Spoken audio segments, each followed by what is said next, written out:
한금의 수업에서 여밀락을 정리해 주셨는데 여밀락이 당학계, 향학계로 있다는 말이 이해가 안 갑니다 라고 이야기를 했어요. 계열이에요, 계열. 그러니까 우리가 쉽게 이야기를 하면 약간 중국 음악스러운 느낌의 계열, 그 다음에 우리 음악스러운 느낌의 계열이라고 하는 건데요. 자, 지금 이러한 질문이 나왔던 이유는 아직 심할 공부를 아직 안 했기 때문이에요. 세종조에 처음 창제된 여밀락은 궁중과 풍류방에서 연주되어 당화 같은 변모를 갖는다. 다음에 표를 설명하시오 라고 하면서 문제가 이렇게 있었어요. 자, 이 문제를 풀게 되면은 선생님이 이 당학계 여밀락과 향학계 여밀락 해가지고 나오는 거가 헷갈리지가 않을 거예요. 자, 세종실록에 여밀락이라는 거가 있었는데 그때 만들어진 거는 뭐였냐? 바로 여밀락 만이었어요. 속도가 좀 빨라지면 여밀락 령이라고 이야기를 합니다.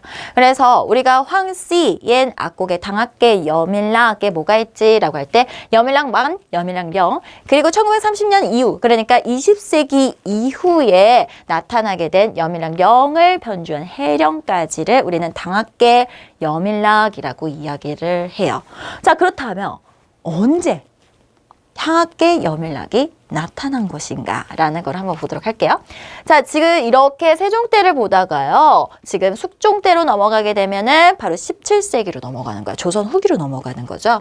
근데 지금 이 옆에 지금 왕의 순서대로 왕의 어떤 흐름대로 정리가 되었다면 지금 옆에 있는 것들은 문헌, 시대별 문헌으로 이렇게 정리를 해 놓은 거예요. 15세기 세종 때, 16세기 금압자보, 17세기 숙종 때 신증금보, 어음보 18세기 해서 이렇게 쭉 이렇게 역사별로 가고 있는데요. 지금 조선 후기에 문헌에 있었던 신증금보의 여밀락 쭉 해서 뭐라고 나와 있으니까 여밀락이라고 나와 있죠.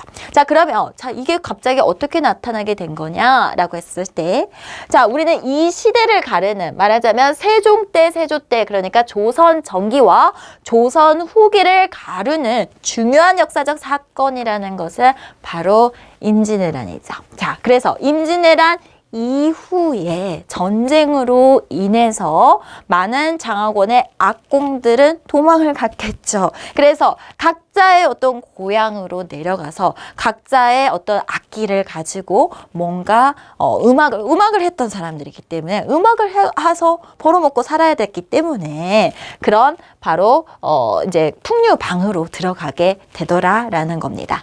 자, 그래서 풍류방으로 들어간 이들은 어떻습니까? 여기에서 많은 변주곡들을 탄생하게 되는데요. 여기에서 이렇게 금압자보의 여밀락의 흐름이 거문고를 중심으로 나오게 되더라라는 겁니다.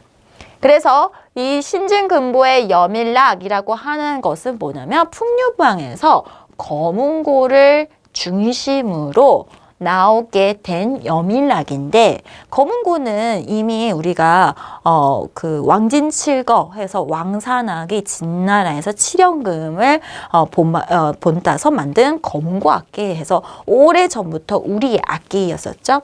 그래서 우리 악기 거문고 중심으로 한 이것의 여밀락을 바로 향학계 여밀락이라고 이야기를 해요. 근데 이 향학계 여밀락의 선율 가락이 지금의 그 여밀락, 이건 다시 어떻게 되면 궁중으로 들어가게 되면서 지금의 여밀락의 모습을 띠게 되더라라는 겁니다. 실제 그래서 요거에 대한 것은요, 신증금보와 현행 여밀락의 어떤 관계에 대한 어떤 논문들에서 정리가 된 부분이라고 볼 수 있겠습니다.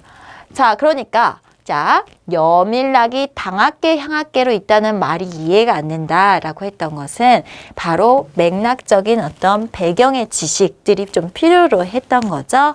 그래서 향학계 여밀락이라는 것이 이렇게 탄생하게 되었다라는 것을 알 수 있었고, 그러면은 우리는 기존에 있었던 당학계 여밀락들을 우리가 또 봤었던 거고. 자, 정리되셨을까요? 그래서 계열이 왜 나왔는지 이해가 되시죠?